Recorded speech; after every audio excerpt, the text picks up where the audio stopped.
Hello everybody and welcome to another episode of Quick History. Today we're going to be taking a look at Florence Nightingale and her impact on improving nursing. As always, there's a free handout in the description below, and make sure you click on subscribe if you'd like to see more GCSE history based revision content. Let's get into the details.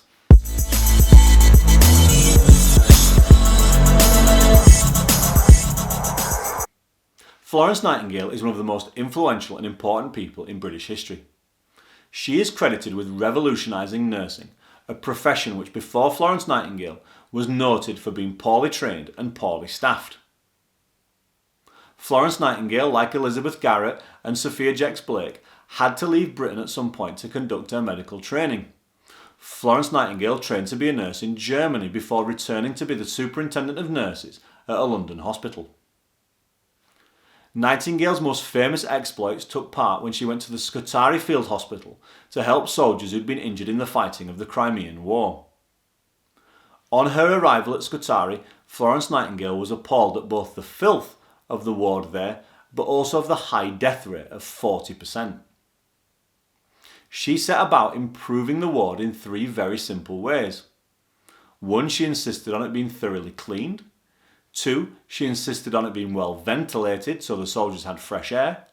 And three, she insisted that the nurses did regular rounds to check on the health and well-being of the soldiers. By doing so, Florence Nightingale was able to slash the death rate from 40% to 2%. On her arrival back in Britain after the war, Florence Nightingale wrote two influential books. In 1859 she wrote the book Notes on Nursing, and in 1863 she wrote the book Notes on Hospitals.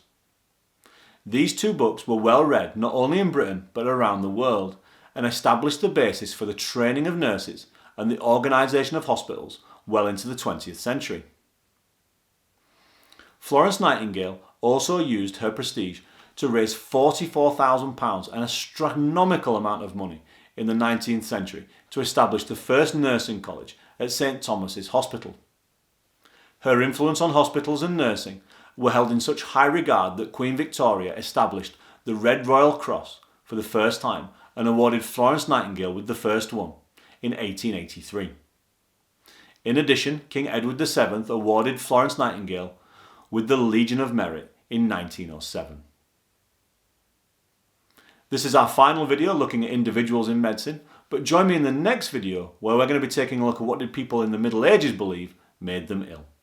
I'll see you there.